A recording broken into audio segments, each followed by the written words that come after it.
faster than a speeding bullet, more powerful than a locomotive, able to leap tall buildings in a single bound.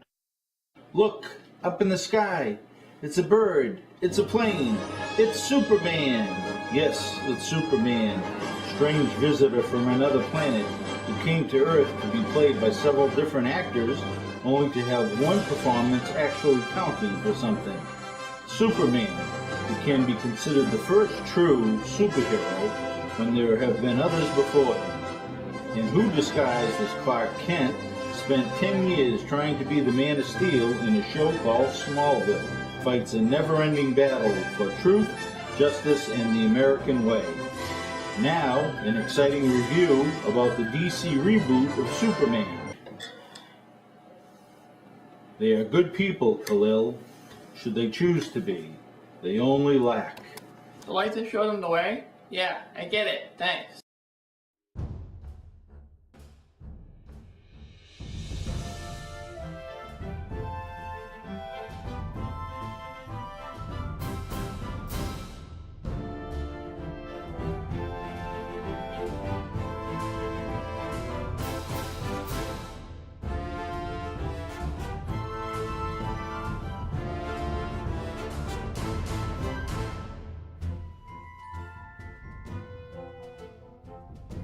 As you may have guessed, I'm reviewing Superman #1 from the New 52. I'm Seafarer, and welcome to Comic Showcase. If you remember from my class review, I discussed how DC hit the Jollyfit Handy-like reset button in September 2011.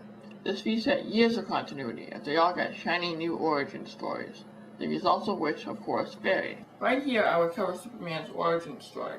If you don't know it by now, please climb out from under the rock you've been hiding under. We have cake. Here we have the cover for Superman #1. Unlike Action Comics #1, we have Superman in a recognizable costume, rather than in a t-shirt with a dinky cape. I say recognizable because for some reason he's wearing armor, and he doesn't seem to have the red underwear on the outside of his costume. He's holding what appears to be the Daily Planet globe over a fire. Meanwhile, his eyes are burning red, and is no doubt ready to lay the smackdown on anyone who dare to wreck prime real estate. The cover art looks great as it draws the reader in. What could have possibly have happened to the Daily Planet? Why is Superman looking half crazed at the reader? And more importantly, why is he wearing armor? Welcome to the New 52, true believers. We're about to find out. The first page goes into the history of the Daily Planet. This should be good. The Daily Planet building. How can anyone gaze at its familiar ringed globe and not be moved? Built in 1826, this fabled structure had its humble beginnings as little more than a 3-story converted warehouse nestled among the brownstones and storefronts of Metropolis's young, flourishing business district. However, its modest facade belied the planet's towering ambition and commitment to journalistic integrity. Take that, Fox News. Its basement printing presses worked tirelessly, day and night, to bring the ink-stained news of the city, the nation, and the world into the hands of every citizen of Metropolis. And as our great city grew, so too did the Daily Planet, both in its physical presence and worldwide reputation, serving as a constant reminder that truth, justice, and the American way must always be safeguarded, and any threat, domestic, foreign, or alien, be constantly held up to the light. Was Superman just, not on duty? Even when it meant being a target itself, Metropolis' longest-running newspaper has chronicled the evolution of the city of tomorrow.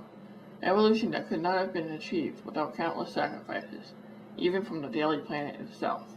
I'm sorry, what? They blew up the Daily Planet on the first page? Please, that building had it coming. Just standing there being all pretentious. Look at me, all of my reporters have Pulitzers. Psh. They're gonna rebuild it, right? Like the Baxter Building, Avengers Mansion, all those other places, right? Right? You might want to keep reading.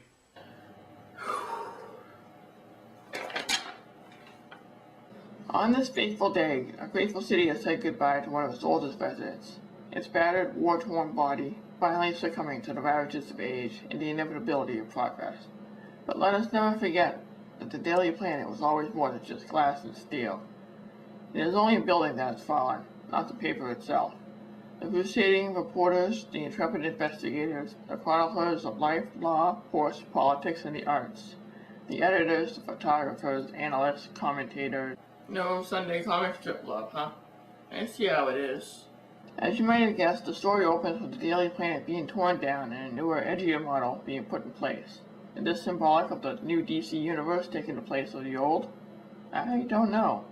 Personally, I think 2 helicopter pads are a bit excessive.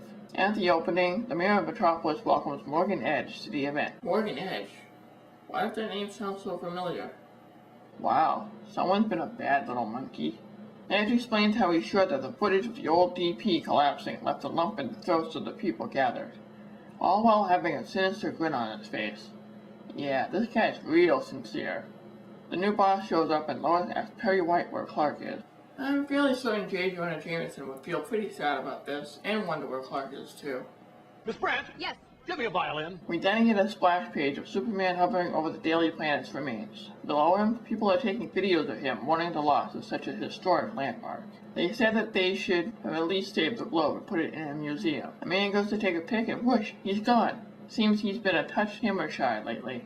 In a stadium on the other side of town, 2 guys talk about the Superman sightings as a mysterious flame flickers on and off. The lovably inept Astrodome security guard goes to check things out as his partner watches the news for more information on Superman's whereabouts.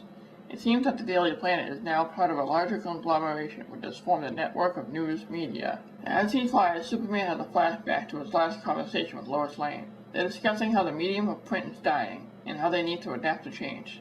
Clark dismisses it as selling our soul.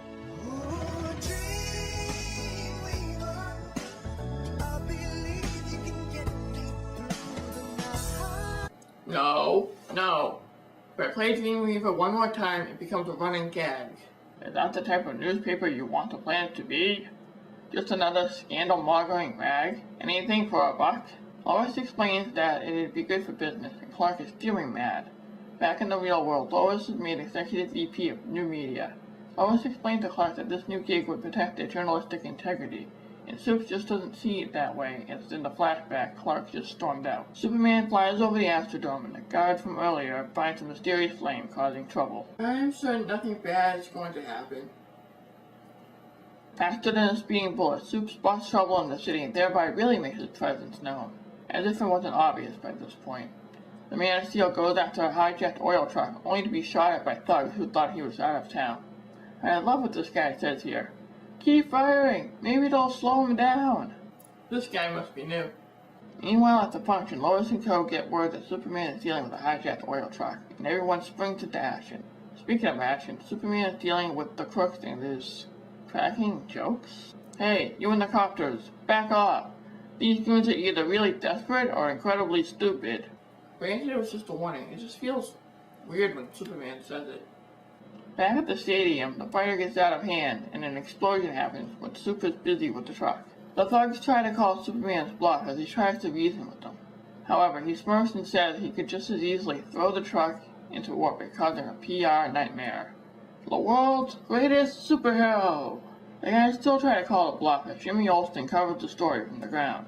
Superman says that his arms are getting a little tired and gives the crooks at the count of 3 to give up. He counts and then, boom, the oil truck explodes. I can't believe it. No, it wasn't Doomsday that killed him this time. The press says that Superman blew up the truck and rushed to keep the cameras on Big Blue as he flies around the fireball, which then becomes a Human Torch. I know, wrong universe. I can dream, can't I? To be fair, the fire being is speaking in some strange language as it throws fireballs around.